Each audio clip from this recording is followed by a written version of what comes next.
Welcome to the Eye Opener. I'm your host, Michael Lewis. A major event took place on February 1st in Southeast Asia regarding Burma's leader, Aung San Suu Kyi.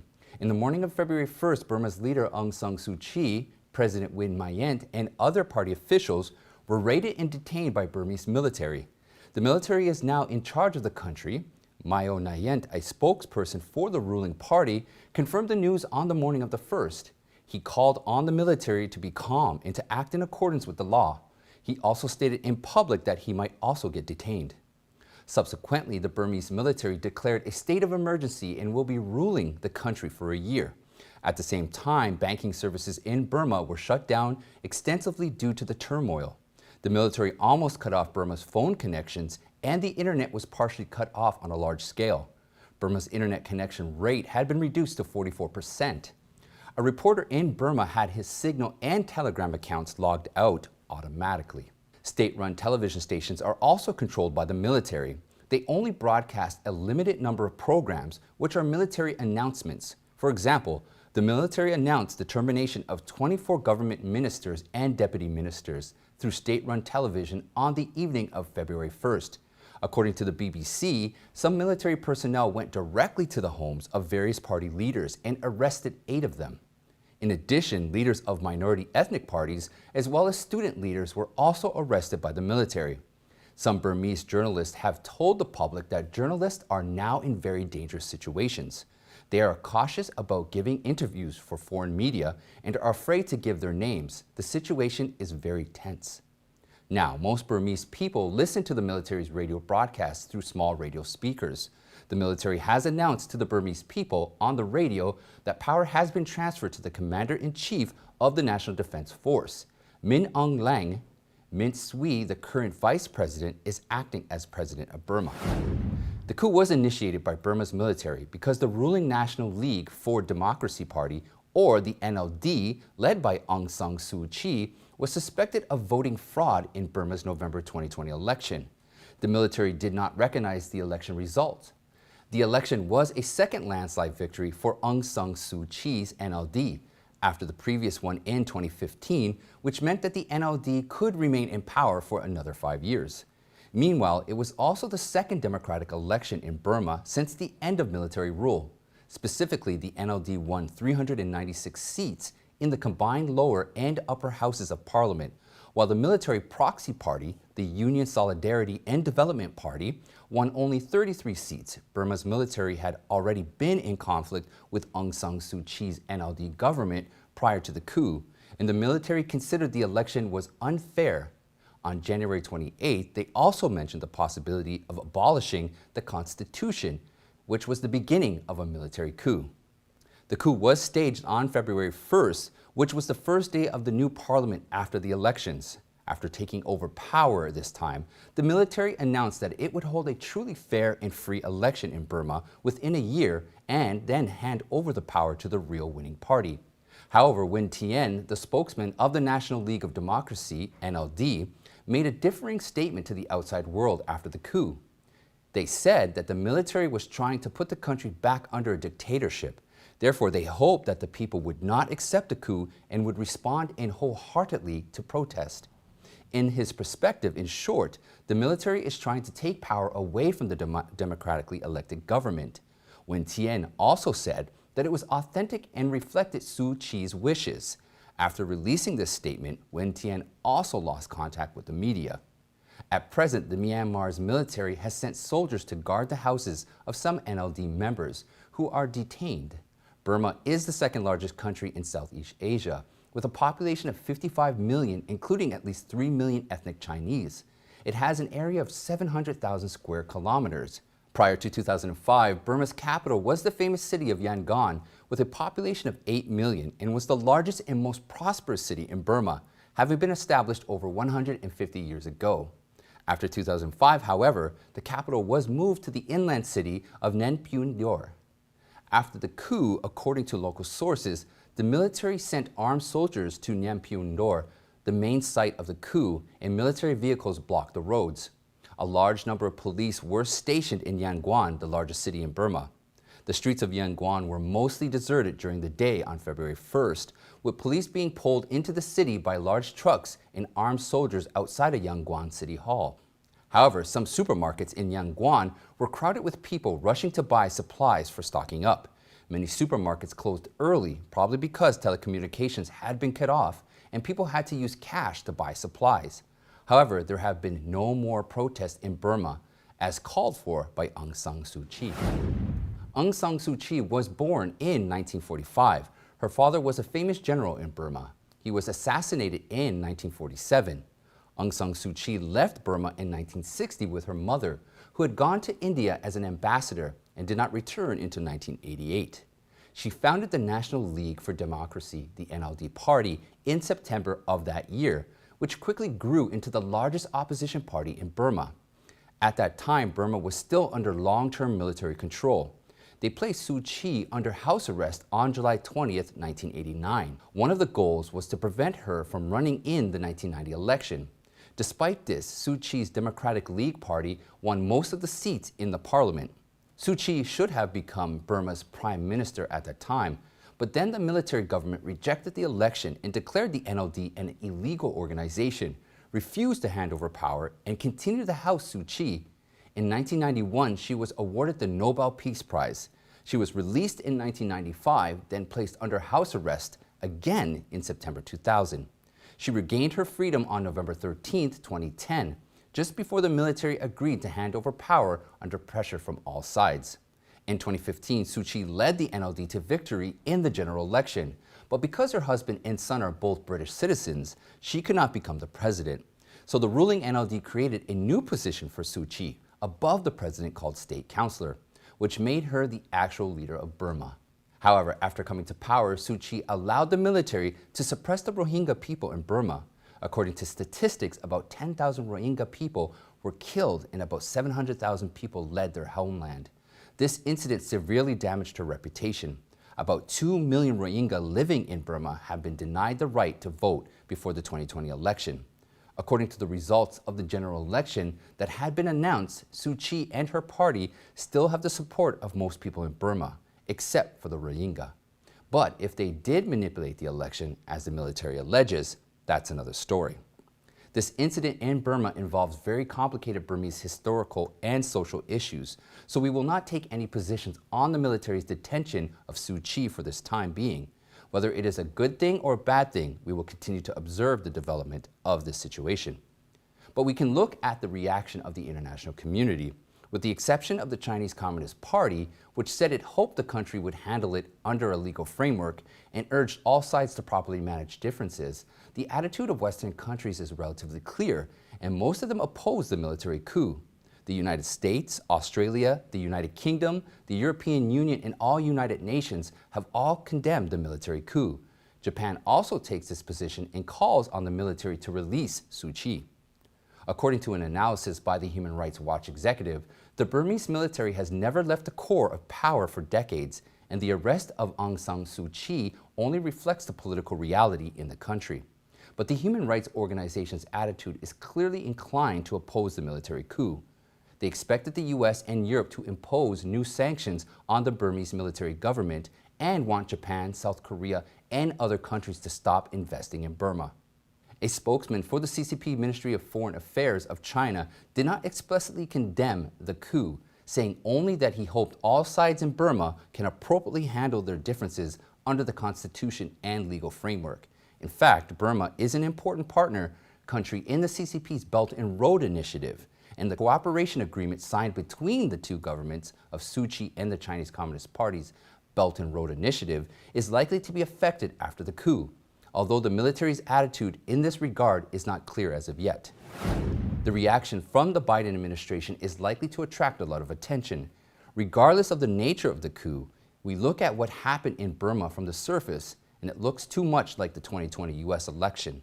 Once again, it's an election issue, and one side thinks the other side has done something dishonorable to the election. There were also rumors among Americans that the US military may support Trump and would cut off the power grid and communication networks as part of a military action. There was also an active pro-Trump activist in the US who urged people to stock up on food and to prepare wireless radios to listen to military broadcasts. all of these things, which the mainstream U.S. media sees as conspiracy theories, are being played out in Burma today. The White House said Biden is shocked at the detention of Suu Kyi by the Burmese military and urges it to respect the wishes of the Burmese people as expressed in democratic elections in November 2020. Biden's Secretary of State Antony Blinken said the military must reverse these actions immediately. The Biden administration's response is not surprising, and perhaps what happened in Burma really scared some of them. How does the CCP perceive America's change of presidency? Instead of strategic patience, the Chinese Communist Party is changing its strategy to take full advantage of the Biden administration's weaknesses and to put them to test. On February 1st, Vision Times published an article comparing the Chinese Communist Party to a two-headed beast. One head is a panda and the other one a wolf. When former President Trump was in office, both heads were useless. After Biden took power, the Chinese Communist Party started using its panda head. For example, Chinese ambassador to the United States, Cui Tiankai, had been calling to the United States for 2 consecutive days on January 26th and the 27th. He is threatening that the cooperation is the only option between the United States and China, while the Vice Foreign Minister Li Yongshang proposed 4 English words starting with R on January 28th. The 4 words are respect, reversal, renewal, and responsibility. They are hoping that Biden would reverse former President Trump's policies and cooperate with the Chinese Communist Party. On January 29th, Chinese Vice Chairman attended the 12th round of dialogues between U.S. and Chinese business leaders. In a video, he mentioned that the U.S. and China have more cooperation than conflict and more common interests than differences. The Chinese Communist Party has frequently revealed its wolf head during the former President Trump's era. Once Biden arrived, the CCP immediately turned into a panda. However, the panda is ready to turn into a wolf and bite at any time. In fact, it seems that the Chinese Communist Party is using both a soft and hard approach with Biden. One might think they are testing the bottom line of the Biden administration. In late January, the Chinese Communist Party conducted a record number of military aircraft incursions into Taiwan. Forbes magazine analyzed the incursions as a sign the Communist Party was preparing to invade Taiwan. But Bernard Cole, a professor at the National War College, has a different view. He believes that the CCP has a strategy to sneak into Taiwan. He believes that after the first wave of rocket and commando attacks, the CCP may use soldiers disguised as civilian passengers or hidden in container ships to enter Taiwan, then launch an attack inside the island. As early as 2008, Taiwan's military intelligence agency discovered that the Chinese Communist Party had plans to quietly send military personnel into northern Taiwan. A U.S. think tank scholar previously warned that the Chinese Communist Party might secretly use civilian vessels to disguise themselves ashore. Then the communist forces would raid Taiwan under the guise of military exercises. Those disguised as land communist troops would then help to fight in the raid. This is the analysis of some experts and scholars of the strategy of the Chinese Communist Party's sneak attack on Taiwan. During the former President Trump administration, the U.S. military was under great pressure to safeguard Taiwan. It would have been more difficult for the Chinese Communist Party to attack Taiwan anyway. But now things have changed and become more unpredictable. Former President Trump's vice president, Mike Pence, has been labeled as a traitor by many Trump supporters for not standing up for him on January 6. They believe that Pence could at least let the states that submitted 2 results vote again on which one to submit. He could also endorse a 10-day review of the general election proposed by Republican congressmen. On January 31st, NBC reported new information about Pence, but since NBC is part of the mainstream media, it is not clear if it was another catch-all report. The report said that Pence is planning to set up a political fundraising committee of his own, and this committee is independent of Trump. The committee will focus on policy issues and will be beneficial for Pence to stay in touch with political contributors.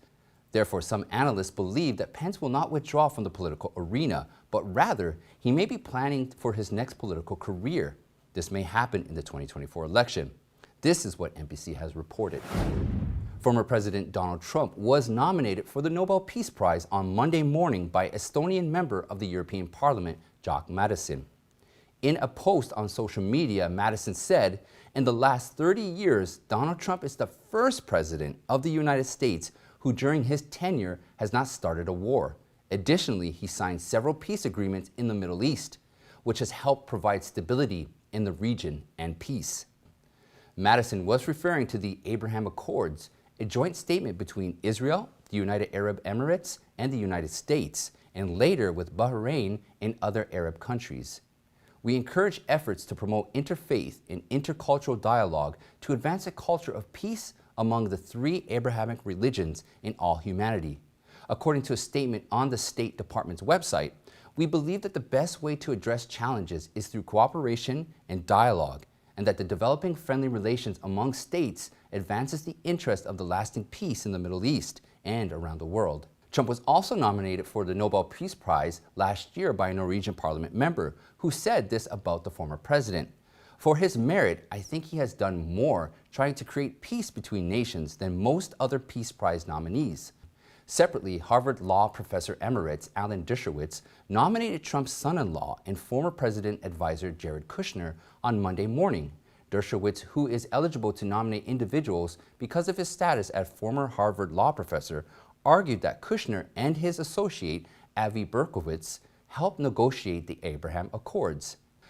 These accords, which have brought about normalization between Israel and several Sunni Arab nations, fulfill all the criteria for the prize. Dershowitz wrote in his nomination letter. He also went on to say, "They hold the promise of even broader peace in the Middle East between Israel and Palestinians and other Arab nations. They are a giant step forward in bringing peace and stability to the region and even to the world." But the most important point Dershowitz made was the Nobel Peace Prize is not for popularity, nor is it an assessment of what the international community may think of those who help bring about peace. It is an award for fulfilling the daunting criteria set out by Alfred Nobel in his will, and I believe it's worthwhile to share the criteria with you. According to Nobel's will, the Peace Prize shall be awarded to the person who in the preceding year shall have done the most or the best work for fraternity between nations, for the abolition or reduction of standing armies, and for the holding and promotion of peace congresses. These agreements build as the Abraham Accords after the biblical patriarch revered by Muslims and Jews were a major foreign policy achievement by the Trump administration. Joe Biden has welcomed the agreements even as he has vowed to pursue different policies in the region, including bringing the United States back into the Iranian nuclear deal. Israel's military chief has warned that the country is working on possible options for a strike on Iran if required, as it urges President Joe Biden against rejoining the multinational 2015 nuclear deal with Tehran, the United Kingdom, France, and Germany. If you want to order products from MyPillow these days, you probably will receive an email like this telling you there could be a 2-week delay in shipping the order due to overwhelming demand. The CEO of MyPillow, Mike Lindell, has been a big supporter of President Trump since 2016. During the 2020 presidential election, he had spoken at President Trump's rally, live-streamed Trump's speech, and openly challenged the election results. For these reasons, Mike Lindell and his business, including business overseas, are under attack by the mainstream media. Lindell's Twitter account was banned from the social media platform since January 26. The domestic merchandise chain Bed Bath & Beyond also stopped selling products of MyPillow. On the Cats Roundtable Sunday morning radio show 2 weeks ago, when asked, "Did you have any regrets for supporting Trump?" Lindell replied, "Absolutely none. I don't have any regrets, not one. Trump is the best president we've ever had. He kept his promises. He did so much for this country and so much for people in business, and I have no regrets. I would do it all again, only I would do it double." Don't worry, MyPillow is doing just fine because it has gotten overwhelming support from truth-loving American people. America needs more people like Mike Lindell, who's not intimidated to tell the truth despite the cancel culture environment we are living in today. And of course, we all need good sleep. Well, that's it for today, my friends. Please like and share, and if you haven't yet, please subscribe, and I'll see you next time.